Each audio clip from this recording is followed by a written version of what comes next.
Like what we're doing here at Echoplex Media? Well, head on over to echoplexmedia.com/support. There are a bunch of great ways to support this project. My favorite always is the merch. At some point, we are going to have to do a whole show about how good this show sounds.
Everybody, welcome to Downballot. We do the show live every Friday, or maybe we're changing that. Who knows?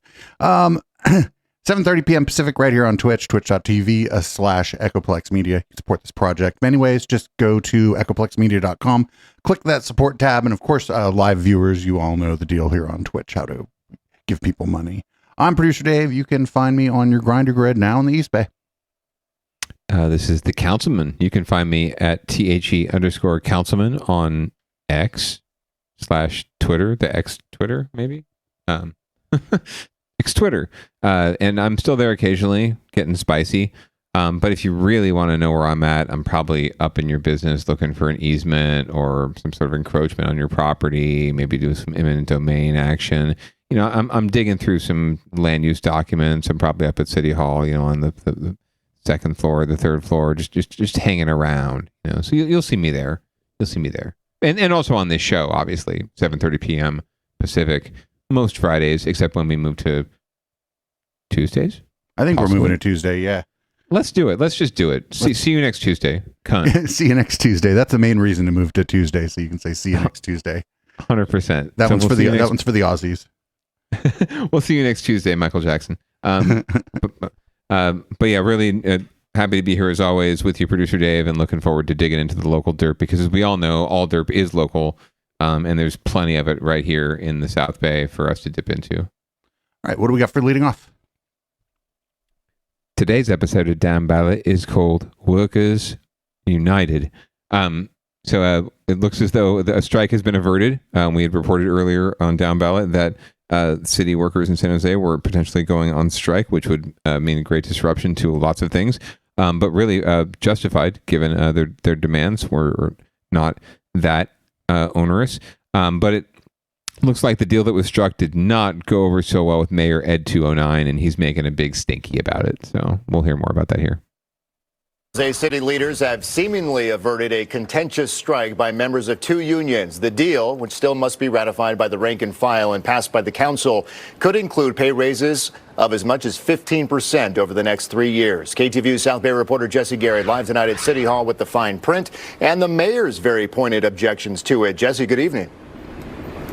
Mike, good evening to you. The full council getting briefed this evening on the details of this agreement. It's an agreement the mayor says will, not maybe, but will return the city to the fiscal crisis of the last decade. What San Jose needs is a profile of courage, and what they're seeing is politics as usual. For the first time, Get the fuck out of here. San Jose's first-term mayor, pulling no punches and publicly venting his frustration with city council politics. Tuesday, before the open session started, members agreeing to a new contract with two of the city's largest unions, IFPTE Local 21 and AFSCME Local 101. It's hot off the presses. We're all excited about it. The smiles and hugs are well-founded. The new deal would see pay raises of up to 15% over the next 3 years, 6% in year one, 5% in the second year, and in the third year, between 3.5% to 4%. There's also a provision for 8 weeks of paid family leave, up from just 1 week, and money for reinvestment in public services. I am very optimistic that our group will also vote to ratify the contract agreement. I think it is a huge win for both of our unions. Union members have been rattling strike sabers after months of negotiations stalled. They initially asked for an 18% raise, with the city countering 12%. Union members say the high cost of living and increased workload have pushed potential recruits to other municipalities. And ultimately, because our wages have been so far behind, they ultimately find better pay at neighboring jurisdictions. Mayor Matt Mahan agrees with the family leave provision, but says a 13% pay raise stretches the city to its limit. This deal, he believes, will push San Jose over a fiscal cliff. According to Mahan, San Jose has over $4 billion in unfunded pension liabilities and billions in deferred city maintenance. The already balanced 2023-24 budget must be reopened to find a few $1 million to cut to pay for the new contracts. We will be cutting millions, likely tens of millions of dollars in services from our budget in the years ahead. And I haven't heard anyone who supports this deal identify whose taxes they're willing to raise and whose services they're willing to cut. And we have seen this movie before. Number crunching for the agreement right now in the council, and then it goes to the unions for ratification, possibly as early as next week, then back here to the council for a full reading in public sometime next month. One veteran on the council tells me it's important to have labor peace at a time like this, in this economic climate, and that'll be much more valuable, even though it'll mean some difficult decisions down the road. We're live outside San Jose City Council. Jesse Gary, KTVU, Fox 2 News. We'll head back to you up in Oakland, Mike. All right, Jesse, thank you. We need bold leadership, Councilman. Yeah, absolutely. I mean, I if only someone would run for city council or for mayor who, has some boldness and some depth and some understanding of the stakes. And and what it really takes to lead a city like ours. If only someone had that understanding and took the bull by the horns. Are you interested in running, Producer Dave? I don't. You're now a Fremont resident. Yeah, I don't live in San Jose anymore. Oh, sorry. Or somewhere in the greater East Bay. I forget, honestly, where you live now. But anyway, it's just politics as usual, right? The city council had an opportunity for a profiling courage, very Jack Kennedy-esque of Mayor Ed 209 there. And he could be the profiling courage too, frankly. He's just a whiny little brat when it comes down to it. Yes, is this going to mean shifting the budget around, finding the resources to pay for basically people, right? Sure. But guess what? Like 80% of city budgets, of public agency budgets, are people anyway. It's for people because people run the programs, right?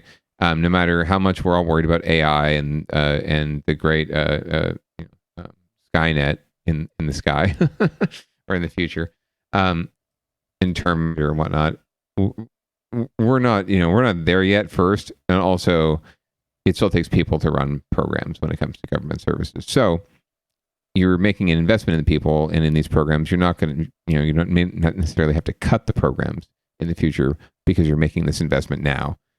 And we'll see how it all comes to play. I know exactly where they're going to look for cuts, or where the mayor's going to look for cuts. It's arts and parks and libraries and all the fun stuff, but all the good, the stuff that strengthens the community, the stuff that connects us all. And instead, we'll just have a bland Tan Jose of what we talk about a lot, which is those government-funded housing projects that don't look very pleasant, right? Right. And that's law. That'll be our whole city. There won't be any depth to it at all. So it's funny, like in this case, bold leadership basically means don't give people that make your city run a raise that's sort of not even really in line with like the cost of living and how much it's gone up, but just to offset some of that. That would be bold leadership, would be to tell them to fuck off. Yeah, I guess so, and that's sort of what he's going for. But again, the irony of this all, right, is that one, he's talking about this is just politics as usual. He's playing politics as usual, just with saying that, right, and taking the stance that he's taking, because his stance is there to defend the people that got him into office, right? Big business, big corporate, big tech, big corporate Silicon Valley. Right, the pro pension reform, the anti public worker folks, he had to get in bed with, whether or not his true values as a human being and a man for others, come to bear at all, and whether he has to whether he can sleep at night. He got into bed with them to win, and now he has to pay the piper and be this guy and put forth this narrative, and he's married to it. He can't get away from it. So he ends up sounding like a whiny little politician. And the rest of us are out here trying to, like you said, get at least something for these folks who have been seeing nothing but cost of living increases and not a real whole lot in terms of increase in pay. And in fact, they're working overtime. And in fact, they're working overtime because the city is god awful at filling positions. Well, they're god awful at filling positions because they're not paying people enough, right? It's a perpetual cycle. So the more we pay people, the more we respect our workers, the better everyone's going to be. It's going to lift, like that anonymous council member said, labor peace does, in fact, benefit everyone in the long run. But it's funny, like the veteran council member, there's not many veteran council members at this point. So right. That narrows it down to like 2 or 3. And I think Gary said Jesse Gary said he. So that narrows it down to like 2 guys.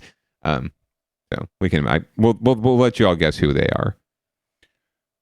All right. Well, up next, I guess I'm not sure if this is good news or bad news or just news. We got we're going to move on to winners and losers, where there are no winners. And if anybody does win, it probably wasn't who you were rooting for. This is a case where it looks like the police arrested the police. Isn't that always fun? We're going to start with FBI agents busy this morning, arresting nearly a dozen Bay Area police officers for crimes ranging from violating suspect civil rights to obstruction of justice. The officers all worked for either the Pittsburgh or Antioch Police Department. Oh, I'm stunned. NBC Bay Area's Valina Jones was in Oakland federal court when officers faced a judge. She joins us live now from there with the whole story. Valina? Well, that's right. You know, this early morning raid started around 5 a.m. this morning. And like you said, this stems from a 2-year-long investigation into both current and former members of both the Antioch and Pittsburgh police departments. Some of those officers were here in court today. They spent the majority of the day here inside this federal courthouse. In total, around 9 suspects have been arrested. This is a result of 4 different indictments today. 7 of those defendants were in court for their arraignments. The charges are wide-ranging, including conspiracy to distribute narcotics, altering and falsifying records of a federal investigation, wire fraud where officers allegedly defrauded money from the police department, civil rights violations, and obstruction of justice. Now, during the investigation, racist and homophobic text messages were also found between dozens of Antioch police officers on their cell phones. That's also under investigation by the state. Collectively, these 4 indictments describe a group of officers who acted as though they were above the law. The officers had no interest in de-escalation or other proper law enforcement tactics to avoid violence. Color of law violations strike at the very heart of our justice system. They undermine public confidence in the law and law enforcement and erode the fundamental rights of our citizens. Now, one of those Antioch police officers, Marisa Amari, is charged in 2 of the indictments. His attorney says they are still waiting to review the discovery of evidence. They add they're disgusted by this early morning FBI raid, explaining that their client would have surrendered peacefully if he was given the opportunity. These dramatics, and that's what they were, that took place at his house in the very early morning hours today were entirely unnecessary. It was unconscionable. There were flashbangs deployed at his house. He was surrounded, and there was use, as I understand it, of a megaphone. A megaphone? Whoa, a megaphone. Most of all the defendants in court today are being held on a $100,000 secured bond using their house as collateral. All of those suspects that were in court today are expected to be back in court by the end of this month. We also know that there are some people that were not arraigned. They are currently either out of state. Most of them are out of state. We know that this investigation stemmed with help from FBI officers in Texas and Hawaii and other places throughout the country. So a lot of hands involved in this investigation. Some of those defendants still need to come back here to California. All right. Thank you, Valina. A lot of information there to digest, a lot to go through. Thank you. Yo, one of them like obstructed or falsified documents in a federal investigation. You know that the FBI is going to come after you for that. Like, you're fucking with their shit. Like, yeah, and you're like, local law enforcement, Antioch, Pittsburgh Police Department. Like, you don't think they're gonna come after you for stepping on their shit? I think it's really important to note first off, before we get too deep into this, if we do, that all of the racism and homophobia and all that shit, right, that has been uncovered lately, that has made everyone so fucking upset, as they should be, with these officers in Antioch, especially. All of that came to light because of this investigation about falsifying evidence and all sorts of bullshit, right? All sorts of crazy, corrupt cop bullshit. So all that may not have come to light at all had it not been for this investigation into some equally shady shit, right? And yet it's sort of like, that's all ho hum. Well, we expect that. Those things came to light. Those texts and tweets or whatever came to light, and we expect that, right? It's seeing it is definitely traumatizing, but it's something we come to expect. But it wouldn't have been found out really, and we wouldn't have been so outraged about that if it first hadn't been this, right? The depth of just the cowboy attitude, right, and the above the law I'm the marshal and no one fucking can put the marshal in jail, right? Attitude. It's just pervasive, right? Like it's everywhere in these departments because of the power that we give folks without checking it, right? It's the power we give to people without putting any sort of accountability or balances into place. These people have guns and batons and pepper spray and body armor and tanks and megaphones, all manner of megaphones, right? That's the frightening thing is that how unchecked all of this is, right? And we expect somehow, we're supposed to default to, oh yes, public safety. God bless our first responders. They're doing they're doing the good duty to keep us safe that none of us are going to do. They're putting their lives on the line, and that's all true to some extent, right? There's some layer of truth to that, but it just adds so much more layers of bullshit when this kind of crap comes to light, right? And yeah, I'd like to blame it on just a bunch of white Yahoo cops, but it's just pervasive. It seems to be pervasive. It's just the attitude of folks who go into the profession. Maybe, I don't know. It's a lot of that. The new people who go in to that profession, if they're decent people, unfortunately they get fucking kicked out the top of the funnel. I mean, it's just the culture doesn't allow for good people to be in these organizations. But the Antioch one is like just above and beyond just your normal cop shit. My God. Right. Yeah, it's just and the scale of it with relation to the department, right? I think that we've had previous stories on Downballot where they were talking about like 40% of the department was involved, right, and then was on leave because of it, and the threat that actually does cause to public safety, right? Like, because some layer of public safety, or at least awareness of there being a layer, is required to maintain the peace, no matter how peaceful your community is. We're people, we're humans, right? The scale of it compared to the size of the city is just unbelievable. It's just so pervasive. And I would be just as upset as the mayor has been. And we've seen him practically in hysterics, right? Like just frustrated. And I would be too if I was the mayor. I mean, good Lord, the levels of hypocrisy and assholery that are happening out there. But yes, God, the fucking world's smallest violin is playing for this cop who's upset about the FBI using a megaphone when they came to get him at 5 a.m. for being a racist, homophobic, corrupt cop who's trying to falsify evidence and falsely imprison people. Oh, God forbid they use a megaphone, right?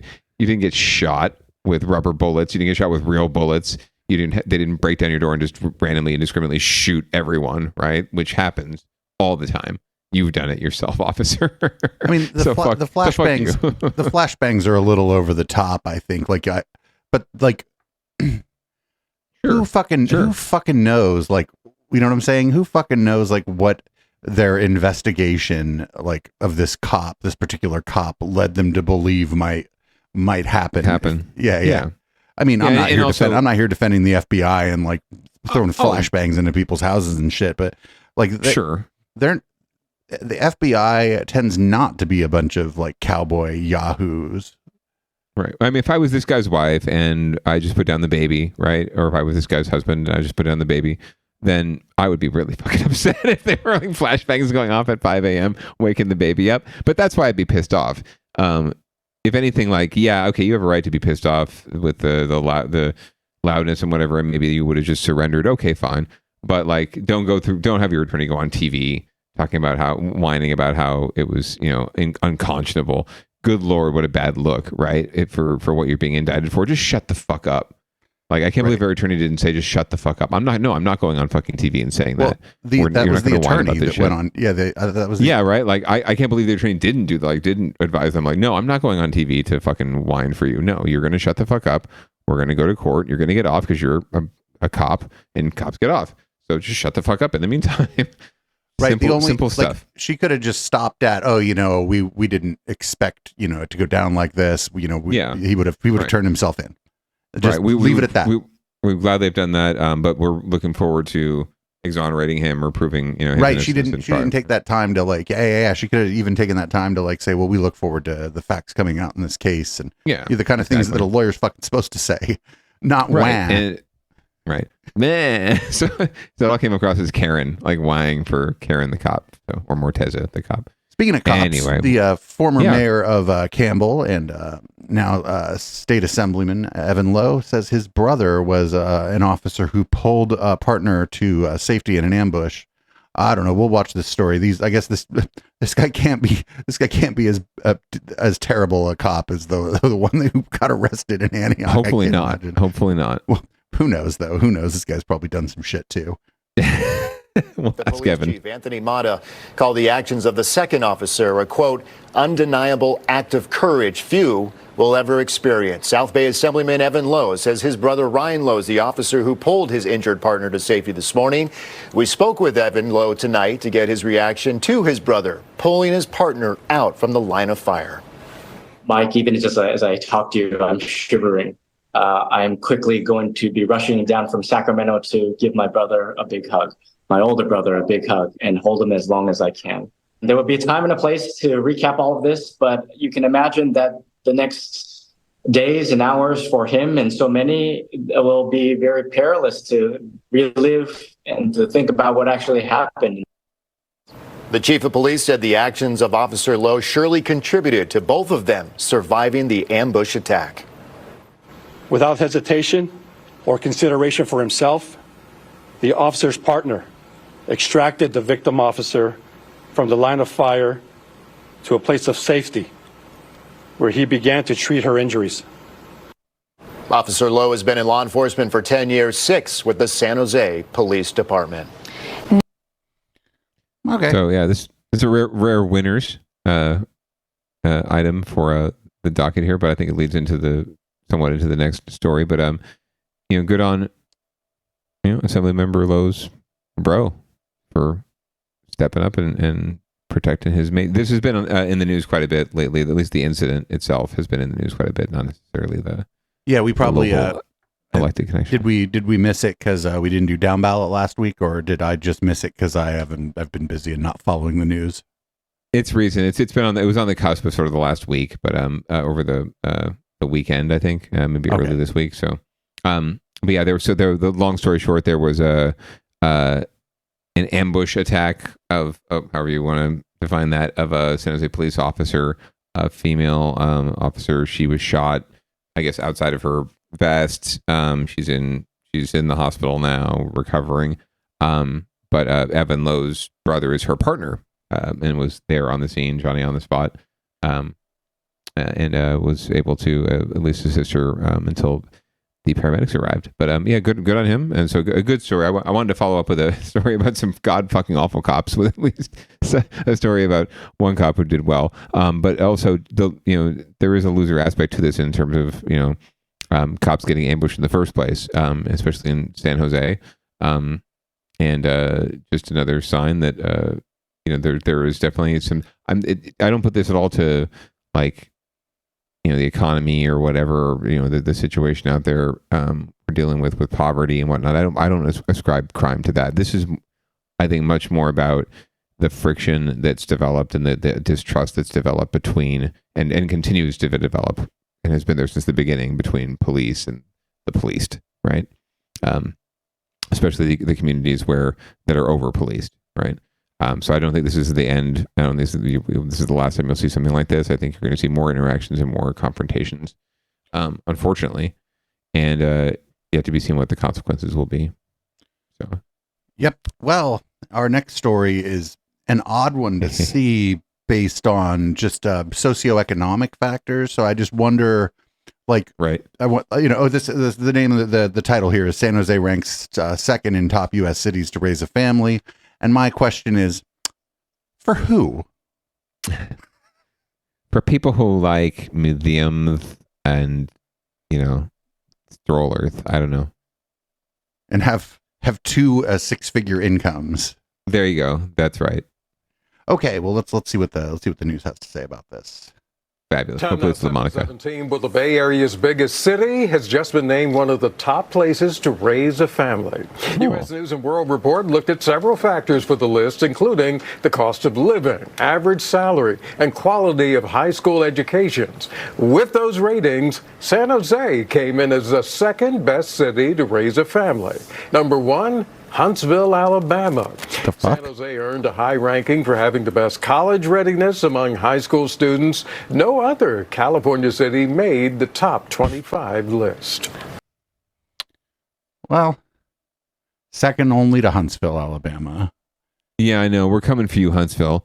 I didn't catch all of the factors that came into play there, but yeah, I didn't hear like cost of living really, or I mean, it sounded more like quality of life issues, right? Not necessarily cost of life.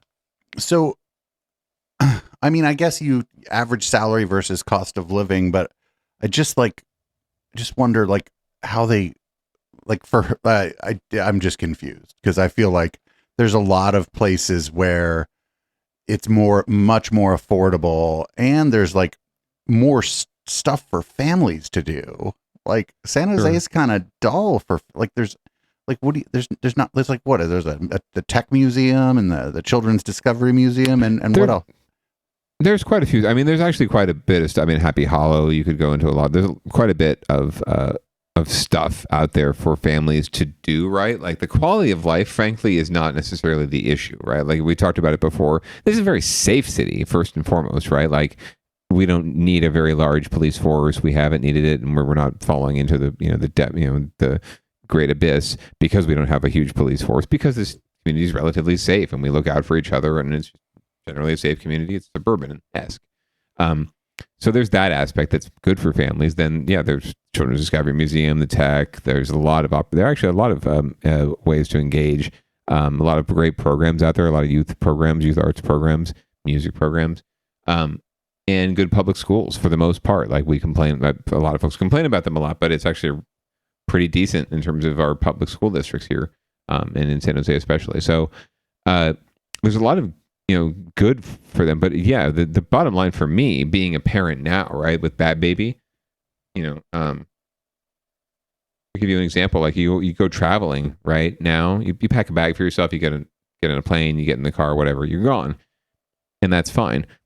Nowadays, for me, it's like I get half a bag for myself. I have to split the other bag with the good wife, and then Bad Baby gets like 5 bags, right? It's an expense. There's an expense. There's all sorts of additional costs that go with having a family, right? And if you have multiple bad babies, good baby, bad baby, whatever, you want to play them off each other, then it's more expense, right? So the economics to me are the number one thing if we're talking about raising a family, good place to raise a family, because you have to be able to afford it first and foremost, whether or not there's amenities and all the fun stuff and all the quality of life stuff. You need to be able to afford the cost of life, and it's incredibly every day more and more progressively unaffordable for a family to live and to maintain and to stay here in Silicon Valley, unless you're making, like you said, the double 6-figure tech salaries, right? And frankly, I look around and the friends I have who are still here and raising families, that's what they're making, right? That's what mom and dad are making both are making in the 6 figures, because that's what it costs to it's just to rent, forget owning a home, just renting, and raising a family. So yeah, it's a fucking pain in the ass to do it financially, but you do it because you want to. But it's like we're punishing almost families these days with just the added burdens we put on them. Well, that was a surprising story. I don't know off the top of my head, but I can't imagine that there's just got to be so many places where it's just so much more affordable to have a family, where there's like decent enough jobs and the cost of living is like where houses are like half or sometimes even a third what they cost in San Jose. And it's like, sure. It's like, yo. Yeah. But, less and less, right? Like, I think that, I know those places exist, right? In the exurbs and sort of the more, not rural, but, rural and non-city places out there. Yeah, it's still somewhat affordable relative to here, though, but it's all relative, right? It's all scaling up. It's all ramping up, and slowly but surely there won't be no affordability left anywhere, because places like ours land in places like ours with temperate climates, right? As climate change continues to impact everyone, and people are fleeing their native lands because of climate change and heat, right? Our land's going to become more desirable, and there's going to be more squabbling over it, and more cost of living increases, and it's just going to become more expensive to live anywhere in North America, period, let alone the Bay Area. So it's something that we need to grab a hold of now and solve for now, and we're just not doing that, unfortunately. But we like to pat ourselves on the back and say, oh, there's like lots of things for people to do, and lots of college graduates. So therefore, it's a good place to raise a family. So we got our next story. It's this lady again, the self-driving car lady who she was like, I had to walk 5 minutes from where my car dropped me off to my destination. And I'm very upset about it. But we're going to find out more about a recent experience that she had rolling around in a cruise self-driving car. I'm guessing it didn't go well for her. So this is like deja vu all over again. We tried to get dropped off at the Randall Museum with Waymo. Didn't work. They don't even go there. Now we're going to try cruise. Guess what? They don't go there either. It's outside of their map area. So here's the goods. My son, he is ready to try another one, cruise, to see how it's going. I thought this guy was like a hip DJ or something. I didn't know. Okay, meet at your pickup spot in 6 minutes. Okay. Here it is. Yay. That's so weird. That's just a robot. Oh. See, it's going far. Let's find a safe place to park. Okay. Didn't get us to the address where we wanted to, but that's okay. Woo! I'm pretty sure it would have waited for you if you didn't run. For crew support, press the square button on the ceiling above you. It's just kind of surreal. Look at the steering wheel. Look at the steering wheel. It's freaky. It's just kind of... It's a self-driving car. I've heard about the idea of self-driverless cars for years. Google's been developing it since I was in middle school, but it's weird to actually see it now. It doesn't scare you that there's nobody there? No. He drives better than me. How about your dad? Better than dad? His I'll dad say more, drives terribly. I'll say less recklessly. See, she's already copying to it. Humans are worthless. The handbook of driving to a T. But I just don't think a lot of young people want to support this technology. I was just talking about it with two friends, and both of them were like, yeah, just AI in general scares me. And I think it's mostly the loss of jobs. I was like, you don't have to fear anything for another 10 years. And she's like, yeah, but I'll be alive in 10 years.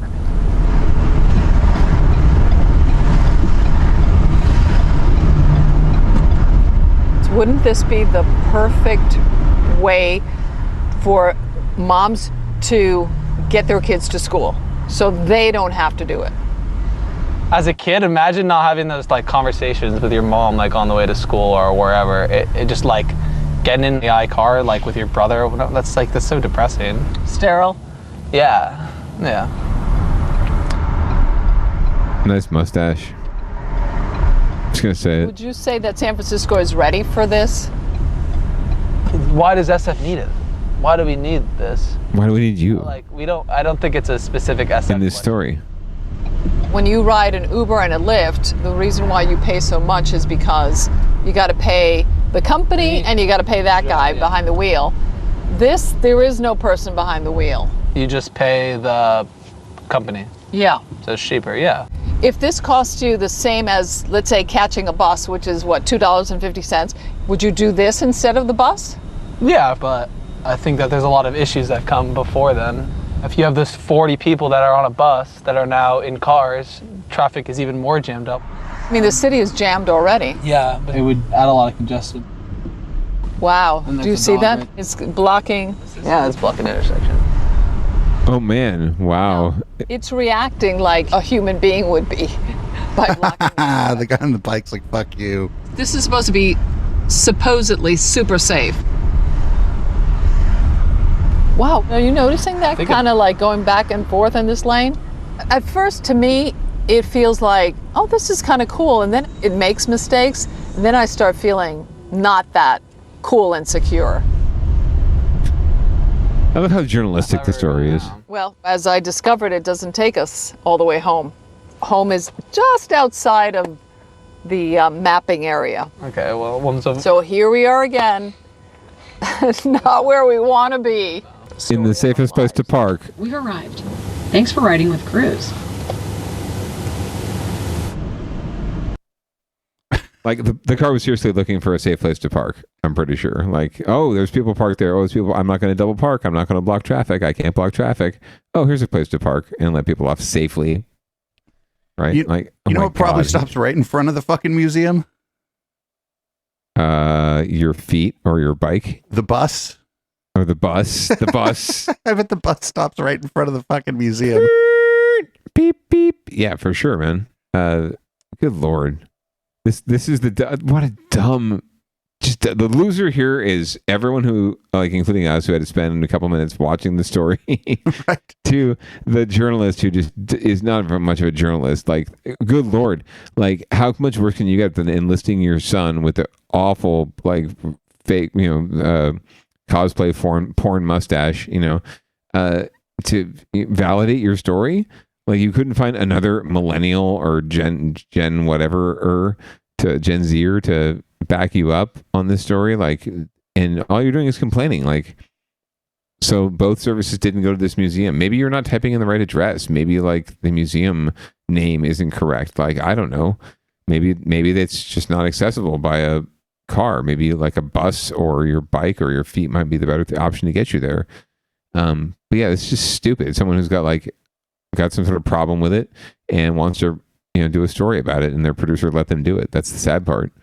Yeah, like it seems like this gal's beat now is just getting in a driverless car and complaining about it, right?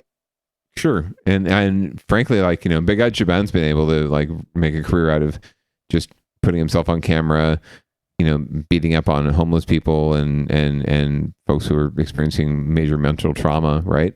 So if he can do it, why can't I? That sort of seems like the attitude here. I hate to see what this lady. She should try the bus. Go there on the bus. She'd complain about the bus. Oh my God, what would she say? Right. She'd be like, "People ride this." Yeah.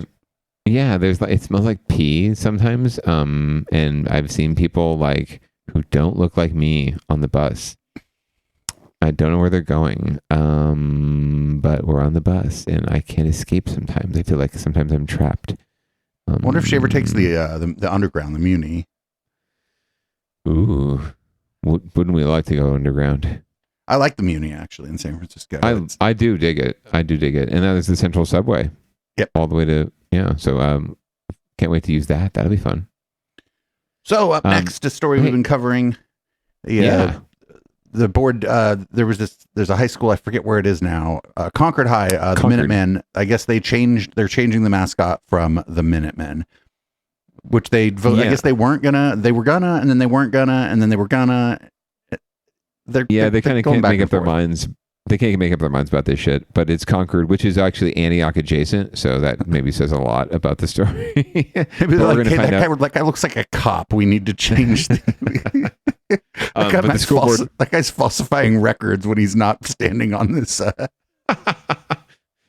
But the school board finally stepped up and have officially changed the name, so we're going to find out more about that decision here and any fallout they might be experiencing. The Concord High Minutemen are no more. By a vote of 4-1, the board of the Mount Diablo Unified School District voting Wednesday to approve a new mascot for the school. Starting next year, they'll become the Bears. What I support is making sure that our students feel connected to our schools, that students have a voice, and that students go through a process. Adam Clark is the district superintendent. He says discussions over the change have been happening for years after the district decided to replace human mascots with non-human ones. The goal was to make them more inclusive. It's a time for new attitudes, and if changing a mascot will make students feel welcome, embraced, and empower them to participate more at their school, then I will support this. One of the concerns among those who called for change is the Minutemen holding a musket at a time where school shootings are top of mind for many students. Other issues come from the use of the word men. With the term men, then what about our female students? They're not represented. Not everyone agrees with the changes, though. Matthew Dashner is a recent graduate who was on the student committee involved in the mascot change. He says even though the student body voted to become the Bears, he believes that was only because the status quo wasn't an option.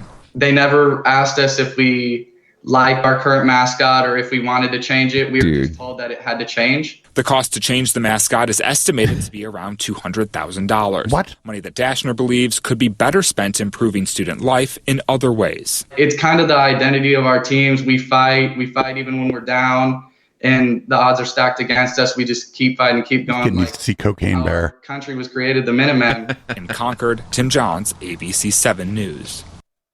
The Concord Cocaine Bears. I think that would be a much better mascot, Producer Dave. I think that's a great idea. We should recommend it to the school board. 4-1. I wonder who the one was that dissented. They didn't really get their dissenting opinion into this story. I don't know. I like first of all, that young man is not going to the school anymore, so he doesn't have doesn't have a dog or a bear in the fight. I was gonna say, hey, Boy Meets World called. They want their haircut back. Oh, that was a very Boy Meets World haircut. Yeah. Not the main character, his best friend, right? Yeah, Ryder Strong. Yeah, center cut. The Sean character. Yeah, the center crop or center part. Anyway, yeah, very. All the kids on Home Improvement had that haircut too. Yeah, the JTT special. But anyway, yeah, that was the first thing that struck me about that guy, which is exactly why. I mean, he's really the reason why this story is even on the docket. We could have just sort of updated you and said, "Hey, they're now the Bears." But I really felt the need to show this story because I wanted to show the dissenting view, and the opposing view. But they didn't get the board member who dissented, the one and in what their reasoning was. It could have been perfectly legitimate reasoning or something. Maybe they didn't go far enough with their name change, and Bears is too, centric to mammals. Maybe they were looking out for like the insects and the fungi out there. That'd be great if they were just called the Concord Insects. The Concord Insects. I do like this movement to name things after human things. That's kind of cool. Although you never know. You don't want to meet your heroes, right? What could happen, right? Like for example, the Bears, right? Cocaine Bear, right? Who knows what other deep, dark secrets are lurking in the hearts of other animals that you might name your school, like the sharks, right? The sharks eat people, I think. So that's dangerous. Yeah. I don't care. I can't. I don't know why it costs this much. I guess they got to redo their stationery and all that. Yeah, shit. I know. 100%. That's entirely what it is. Having been in branding and public information for school districts that were going through a process of redoing the school district's logo, right? Talking about across many schools and different departments and whatnot, and getting everyone to update all their shit, right? Yeah, letterhead, pens, stamps, envelopes, brochures, website, social media. Any document at all that goes along with the school, right? Like enrollment forms and time cards, and don't forget every department's jacket, right? As far as things like pens and stationery and all that stuff go, I would be, even if you have to change the mascot, why not just use what you have until you run out and print? Because it's mostly for inner office stuff or communication. Nobody's gonna care. That's generally how it goes anyway, because that's just how school districts operate. They're always trying to save as much money as possible anyway. So something like this, here's the directive, right? You are changing the mascot at the school, and now it comes to implementation, right? Well, the implementation is going to happen completely haphazardly and piecemeal over time whenever they have the money, right? They're not going to drop $200,000 tomorrow or in the budget to do this. It's going to be paced out over time. That's what it would cost if you paid for it all right now. That's what it costs. But it's going to be paced out over time. And also think about logos for trucks and cars and the fleet, right? And all the things need to be done. But they can space it out. But that sounds about right for what it would cost to get all that material done. But yeah, you're right. Just use it until you don't need it anymore. And most likely, most stuff is just geared around colors and the school name, not the mascot anyway. Well, one of our favorite genres of story is car versus house or car versus building, or car versus, we'll say car versus structure. And in this case, it looks like the structure is there's somebody's house, I guess, got hit by a car a bunch of different times, and they decided to put up some armor, do some preventative strike on the. There you go. So yeah, this is in Concord. The house that keeps getting hit by cars. Apparently, they put in a protective barrier. We'll see what's going on here. I love these stories. So much happening. Okay, fed up and taking matters into his own hands, a man in Concord says his house has been crashed into by wayward cars time and time again. So tonight, there's a wall of protection around his house. Here's NBC Bay Area's Jody Hernandez. Every 5 feet under that wall, every place where you see something that looks like a post, there's a drilled pier 4 feet deep with rebar going down into the ground. So that wall is not moving. Concord homeowner Frank Dodd is finally feeling a sense of relief now that he's gotten permission to build a concrete wall in front of his rental home. 2 months ago, his longtime tenant, Emma Holst, got hit when a wayward car crashed into the living room. I guess I jumped quick enough and jumped off of the couch and got out of the way. I don't know how. It's like a cat. It was a miracle, actually. And it wasn't the first time. The homeowner says cars she was ready for crashed onto the property about a half dozen times since he's owned it. But he says the city wouldn't let him build a barrier. Before they said that if I built a wall and somebody crashed into it, that I'd be liable, and they didn't want to do it because they didn't want to be liable. It wasn't until NBC Bay Area's story about the close call in June and a harsh letter from Dodd that the city finally had a change of heart. But this time, since somebody almost got killed, I think they figured out that, you know, whether the crazy reckless driver gets killed or the innocent person that gets in the house gets killed, it's better to protect the innocent person in the house. Dodd's still finishing up the repairs from the accident. He says his former tenant was too scared to move back in, but he hopes the wall will give his future tenants probably also raised her rent. The house is to be a secure living space for people. I mean, it's supposed to be a home. It's got enough steel in it that I don't think there's going to be any cars get through it, so the house is secure now. Dodd says all the crashes have cost him tens of thousands of dollars, while he thinks the city could do more to help, allowing him to build the walls a good start. All I can say is it's about time. We reached out to the city of Concord about the hurdles Dodd says he's had to jump through to build the wall, but got no response. Jody Hernandez, NBC Bay Area News. How the fuck, like, the city told this guy, I mean, whatever, I don't fuck landlords, but the city told this guy that he might be liable if somebody crashes into the wall that he built in front of his house. It's like, what the wall was just there minding its own fucking business, and then you crashed into it. And I don't understand that at all. So if the wall isn't there and they randomly crash into the house, is he suddenly liable for that too, since that's his structure, right? Like something that he owns on the property.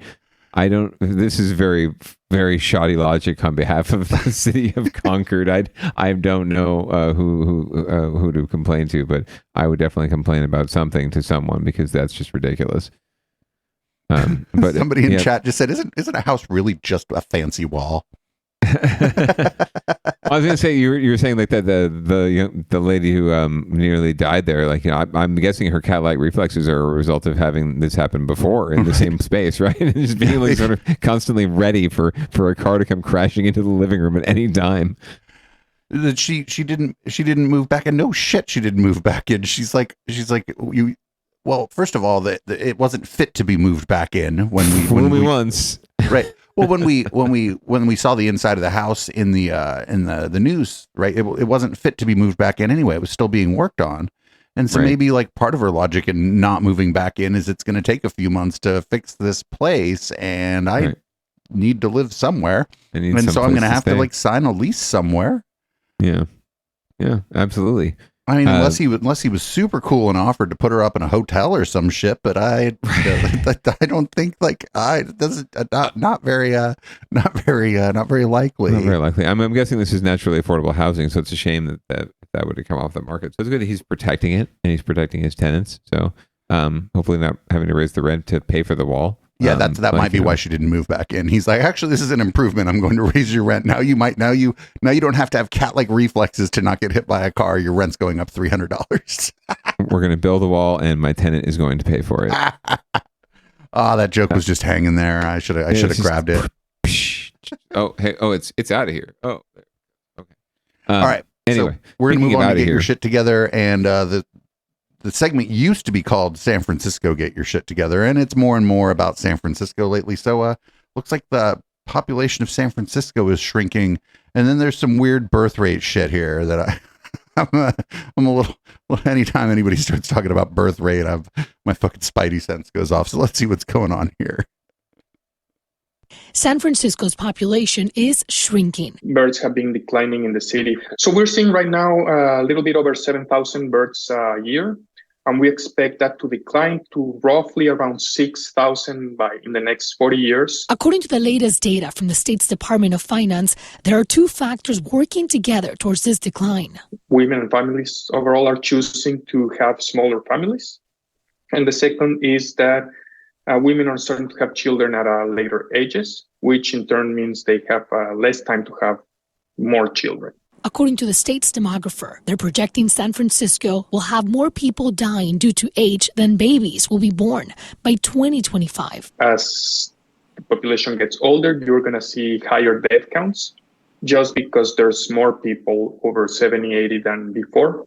The Children's Council of San Francisco says the cost of living continues to push families out of the city. Housing is really a big problem, and we hear that from all our clients and families that we're working with. According to this nonprofit, 60% of San Francisco children ages 0 to 5 live in a household that struggles to make ends meet. For families who have children under 5, the cost of childcare is substantial.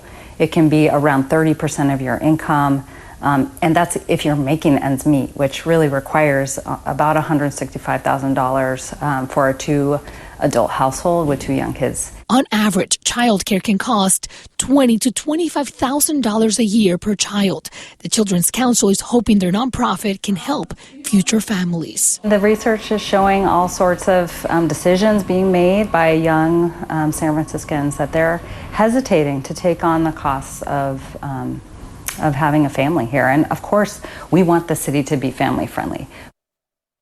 Well, that didn't get into some weird birth rate shit that I thought it was going to get into, but Thankfully, like no.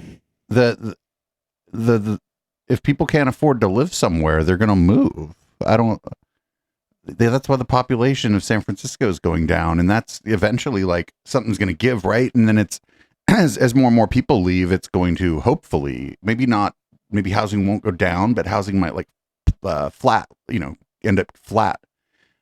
Even as inflation goes up, maybe the housing prices will remain stable for a while as more people leave San Francisco. Yeah. And in general, it does fluctuate like that with cities, up and down. Affordability goes up and down, economics go up and down, and people come in and come out. And overall, on the long haul, right, the long curve is upward. The long trend is upward, and we are going to keep growing the longer people live, right? Theoretically, and the more that they propagate themselves and perpetuate themselves and procreate. But yeah, I think we're seeing a couple things happening, at least here, right? We have to look at this in a bubble. This is absolutely not some sort of thing that's descriptive or definitive of humanity as a whole, right? In San Francisco right now. But because of the cost of living here, because of a lot of factors, in terms of the way that young people and generations are looking at family life and child rearing and having a family and when to start a family. We're actually seeing a lowered birth rate. We're seeing a greater exodus from the area, and that's leading to population declines. And at some point, you're right. I think it could have a greater impact on the cost of living that makes it more affordable, and then you see an influx back of people. And those things are to be expected. Unfortunately, what we're dealing with right now is just such stark inequality and such stark difference between the haves and the have-nots, and there's really nothing in the middle at all. So you're just left with these really homogenized communities and these places that only the super rich can afford to live in, or if you're not super rich, you're living somewhere out in the boondocks and commuting for 2 hours both ways every day, and that's your life, right? This is not a surprising news necessarily, especially given the cost of living in San Francisco. But San Jose is not immune to it. Even Oakland is not immune to it. California is not immune to it, period, as a state. It's something we have to grapple with right now, because a lot of our planning is also dictated around growth. And I think that growth is still coming. It's just that right now, in this moment, we're seeing the results of a lot of different factors coming to bear. I think San Francisco should just pay people to leave. If they complain about the city, they should just be like, here's 50 grand, get the fuck out. Somebody else that actually wants to live here can move into where you live, asshole. Universal basic fuck off income. Yeah. Because I mean, like, seriously, like, I mean, if I could live anywhere in the world, it might be San Francisco. And like, I cannot afford it. And like, there's people that live there that just complain about it. And it's like, well, then what the fuck are you doing there? Leave, go. Move to fucking Fremont. Like, right. Like, even what we've spoken about a lot in this show before is, the noise or the turbulence or the helicopters or the police or the whatever, the loud people or the unhoused or the encampments, whatever it is, your quote unquote blight issue, right? On Nextdoor, and how, oh my God, like, God forbid you live in a city of 1 million people that these things, are a reality for you. We're so sorry about that. That's the attitude, right? It's like, get out, move to Los Banos, move to somewhere else, right? Move to Bodega Bay if you really are like, or even that like, even stressed. Like if you're in San Francisco and you think it's just too much, San Jose's right there. Yeah, right. Like, downgrade a little bit, or downscale a little bit your noise factor. You get a much bigger place in San Jose, especially if you're willing to like live in the burbs, like the South Side or whatever, man. Totally. And we'll help you out. We'll find a realtor for you. Come check with Downballot Realty. We know we look out for our one. I know of a house in San Jose that's probably going to be on the market soon, but it should probably be condemned. So it's a bit of a fixer-upper opportunity. And you might find like some random old Echoplex Media stickers on the table in the back patio when you move in. Yeah. All included. Luckily, I got all the cables out of there. There might have been 2,000 feet of cable in that fucking room. Anyway, we're going to move on to a down ballot watch where these stories are more, I guess, specifically political and about local government and the goings on in local government. So this first one is the group demanding the recall of the Alameda County DA, Pamela Price. They filed paperwork for the ballot measure. So Recalifornia is what we'll call it now.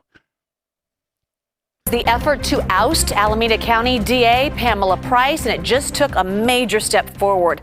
Today, members of the group backing the recall filed paperwork to officially start the process of getting it on the ballot. Price is 7 months into her tenure and has already become a lightning rod in this heated conversation about criminal justice reform and public safety. Price ran on a platform emphasizing restorative justice policies, including reducing sentences for younger offenders, eliminating most sentencing enhancements, and holding law enforcement accountable. But critics of Price say she's too lenient on violent criminals. And Katie Nielsen reports the victims of some high-profile cases are putting their voices behind this recall.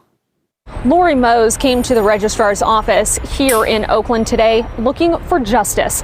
Justice for the murder of her son, something she says is not going to happen so long as Pamela Price is still in office. Pamela Price is directly choosing to not charge properly in my son's case.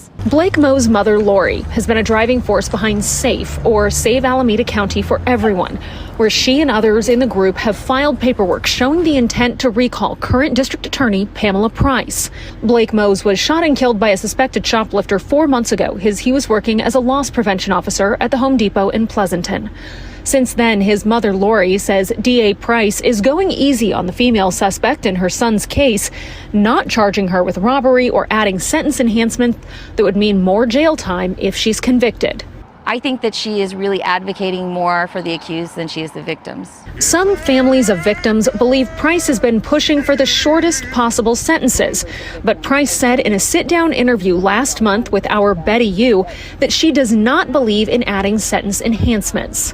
Anytime that we can divert someone from the criminal justice system, that is a goal, because the criminal justice system has been shown to be racially biased. But recall organizers say Price's brand of reform just isn't working. When we're talking about reform, it does not mean it's a destruction.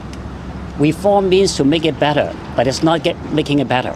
We reached out to Pamela Price's campaign multiple times today asking for comment on the recall effort, but no one responded to our requests. Of course, Price also has her supporters. The co-founder of the Anti-Police Terror Project is calling the recall effort, quote, politically and racially motivated. Kat Brooks sent us a statement saying, in part, it's an attack on a democratically elected black woman. The folks behind this are the same folks who ran for election and lost. They're drumming up law and order hysteria and striking fear into our communities. There are real public safety issues at stake, and I hope the people Alameda County see through these malicious attacks. So even though the paperwork was filed, it's still a long road to the ballot. The recall group needs 98,000 verified signatures from the Alameda County voters within about 6 months. I think they'll get those signatures and it'll get on the ballot, but I don't know. I think I think enough people like live in Oakland and Berkeley who are going to be supportive of the DA. And I think enough people like sort of down South County, sort of like where I live, don't give a fuck and probably aren't going to vote, aren't going to care enough to vote, like to recall. You know what I'm saying? Like, sure, yeah. It depends on when it's on the ballot. If it's in November next year, then she's in decent shape because that's the kind of the electorate that got her elected in the first place. And yeah, frankly, I think people are just sick and tired of these things. And Chesa Boudin made a nice example, a nice target, a nice pincushion for those folks in San Francisco. I don't think the same thing applies here. And that last argument you saw was just dead on, right? Like, my God, this is like there's a way you solve these things. It's at the ballot box, and she won based on the exact thing she's doing. So she's doing her job. So you're basically, I don't know what you're complaining about exactly. You don't like the way she's doing her job, then run for the office yourself. That's sort of my attitude. But no one's going to do that. And so just more of a PSA, just for everyone who does vote up in Alameda County, be aware. And for the fucking love of all that is whatever, if you're working somewhere, anywhere, and somebody robs or burgles the place, ain't worth your life. I don't care if you're loss prevention, if you're security, ain't worth your life. I'm not blaming the victim here. This person should not have been shot while they were fucking working. But ain't worth your life. Yeah. And any company that tells you that you are to intervene in a violent situation is a company you should refuse to work for. 100%. Absolutely. And I guarantee the Home Depot's policy on this is not intervene if you see violence. It is observe and report like a security guard. And yeah, this person got fucking murdered over $15 an hour or $20 an hour. So that's bad. This is bad all around. And but I learned that Pleasanton is in Alameda County. For some reason, I thought it was in Contra Costa County. It's in that sort of interstitial area. It's right on the border-ish kind of. Contra Costa is a little more northern. So Alameda reaches over into that Tri-Valley area. I don't know if it goes as far as Livermore, but it certainly reaches into that space. For some reason, I thought the hills were the divider, but I guess I'm wrong. Oh, don't let the hills get in the way of a good county. All right, we got San Jose considering launching its own electric utility, which is good because when I lived in South San Jose, the power just went out like all the fucking time. Actually, and it's expensive. You pay a lot of money for the power to go out too. So yeah. It's actually crazy. I just real quick, I saw the PG&E bill here. It is so low. Mm-hmm. I don't. It's still PG&E, but I maybe the city of Fremont steps on them and tells them like they can't. There's something going on because it's very. I mean, there was just one person living here before us, but still, $56. Damn, you got some of that clean energy or something. Something's up. Anyway, San Jose is thinking of launching its own electric utility, and I'm actually all for municipalities and counties doing things like their own water, their own electricity, and hopefully, maybe San Jose's next step would be municipal fiber. Ooh, that would be nice. Google Anyway, offered let's it. And see what NBC Bay Area has to say about this. New for you this morning, the city of San Jose could take a big step towards setting up its own electric utility. Today in the Bay's Bob Riddell joins us live this morning. So what's behind this potential move? Well, good morning to you, Laura Marcus. The city of San Jose believes PG&E will be too slow to electrify new developments within the city limits. So this afternoon, the San Jose City Council will vote on an ordinance that, if passed, would amend the municipal code to allow the city to establish, quote, San Jose Power. This would be a new utility to provide electricity for future housing, industrial areas, and transportation in North San Jose and around downtown. The city is concerned that PG&E is unreliable, backlogged with too many other projects, and doesn't have the money to electrify future development in a timely manner. The city would build and operate power lines off of two new high-voltage transmission lines, as you can see on the maps there on your screen. These are scheduled to be complete in 2028. One line would run from the Metcalf area of South San Jose up to a substation in the southern part of downtown. The other one would run through Alviso. Now, the city estimates it could lower the cost of electricity for these new customers by 15 to 25% because the city would be exempt from state and federal taxes, wouldn't have to worry about shareholder returns. Also, the city's cost of borrowing would be lower since municipalities are tax exempt. PG&E is against this proposal. Oh, you think? Gave me a copy of the letter that was sent yesterday to the city of San Jose. The utility questions whether the city would actually be able to provide lower rates given the costs of starting up a new utility. Wonders if the city can recruit a qualified workplace to run the new grid. The utility acknowledges it has experienced challenges in delivering new service, in part because of the historic winter storms this past December and January, but notes that by the end of June, all those connections that were delayed by the rains were complete. The IBEW, Local 1245, which represents 27,000 electrical workers, also against this proposal for San Jose Power. The union sent a letter to the city expressing concern that a San Jose Power would displace members already working for PG&E. Reporting live, Bob Riddell, today in the Bay. Unless there's something I don't understand, why wouldn't those people be the first in line to apply for jobs with the city power? They will be. That's one of those things you call like an opening salvo, right? Like at the end of the day, I think the unions would be in favor of this because it would actually allow them more opportunity to lobby for their members, right? And for better wages and benefits and living conditions for their members. Because the city would be their employer as opposed to PG&E or some other sort of private entity, right? They have more control over who makes those decisions, right? So they could get more involved in local elections. They will eventually be on board once there are provisions put into place as to, first out the door, first in the door for, new hires, that kind of thing. But more than likely that would be some sort of provision that gets put into place there to avoid any sort of labor strife that might derail or the proposal. I'm like I said, this is good. But one of the things that I noticed, not necessarily for residential, but for business, the internet in San Jose is hot garbage. Like yes. There were places that we had a warehouse for my last business where our option was the fastest we could get was like bonded DSL, like 2 phone lines. And it was like, it was like, and I'm not kidding you, it was like right along 880, O'Toole Avenue, if you've ever been over kind of off of First Street. Like we're talking North First Street area where all these businesses are. Now the big businesses can just pay money to have one of the ISPs roll out a proper connection to their big, like the Samsung building. I guarantee you they have a couple big fat fiber lines going into that Samsung building. But the smaller and medium-sized businesses, they end up with this shitty, unreliable internet. And it's, this is something that San Jose, especially if they're worried about, getting those buildings filled back up with people and with businesses, because a lot of those buildings post-pandemic, there's a lot of for lease signs if you go through that North First Street area.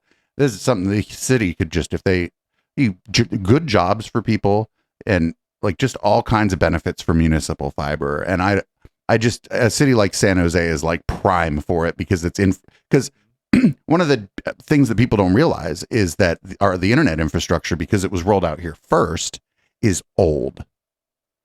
Right. We had it. We're Silicon Valley. We had all that shit first, and it's still there.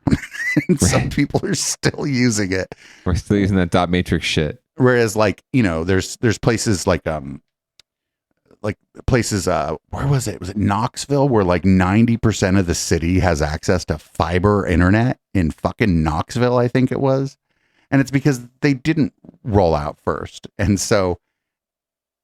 And it just drives me mad. And but municipal fiber, municipal power. I think San Jose could. It's not so dense and fucking hilly like San Francisco, so it would be less. It's somebody in the chat said it's Chattanooga. Yeah, I knew it was in Tennessee somewhere. But it's not. It's the challenges for San Jose are nothing like if it was San Francisco to roll out municipal fiber. Holy shit, that would be fucking difficult. Right. But San Jose is mostly flat, and there's a lot of room basically to do this. And I hope they do this with the power. I hope they do with the power. And I hope that they don't just. I hope that once they do it, I hope that people like it so much that the rest of the city kind of starts demanding that the city take over the power for the whole city. Right. Absolutely. We shall see. It actually happens in Santa Clara. If you're a resident of Santa Clara, they have their own municipal power company. Yeah. Silicon Valley Power. And they swear by it. Everyone I know who lives in Santa Clara. Yeah, people. I have good things to say. I know somebody who lived in Santa Clara who the main reason they didn't want to move from Santa Clara was because they had like municipal power. They like was one of they ended up having to move, and they may have been like overstating it, but the people there, they do fucking love it. It turns out that like when the city provides you with services, like essential services, and does a good job at it, you want that.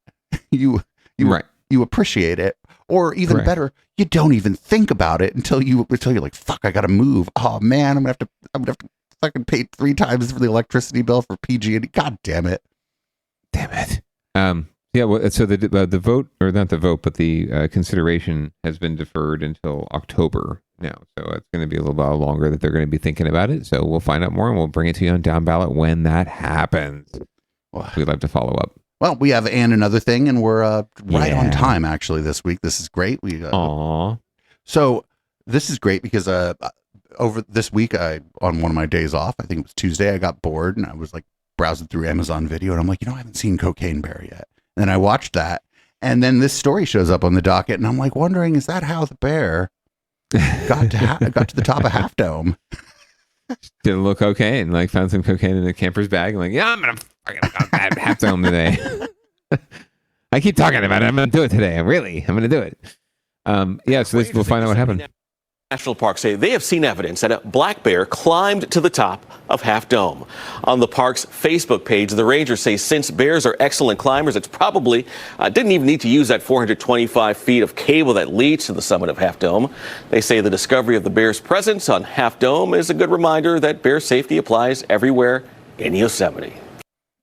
That is a good reminder, actually. Wait a second. So it's a very good reminder. I'm just thinking the phrasing of this, evidence of a bear on top of Half Dome. So obviously they did not see the bear. They saw the evidence of the bear.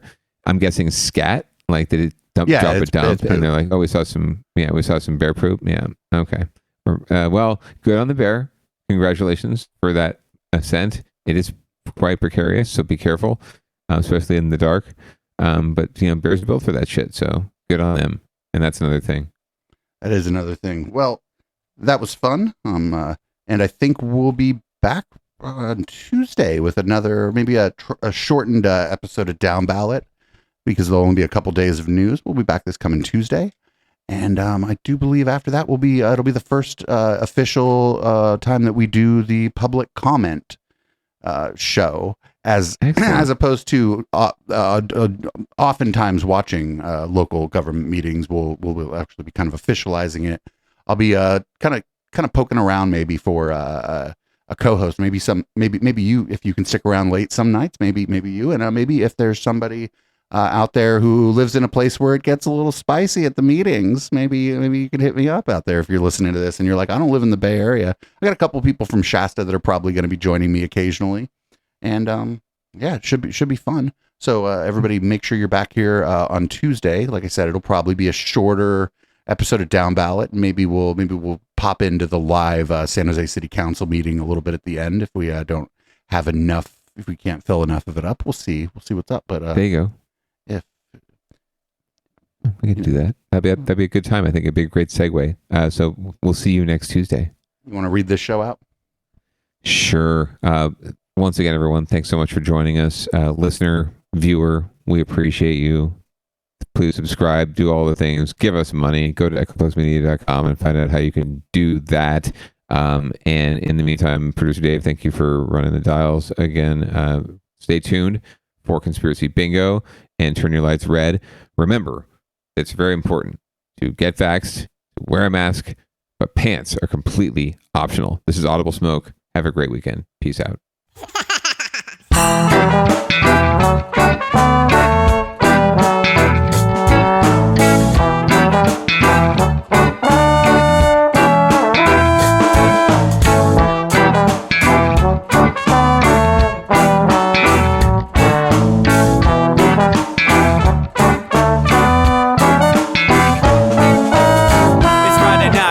Time to get the party started. Pick up my phone just to check and see who's calling. Dress up real nice for the ladies at the bar, and I'm driving in my car just to get to where they are.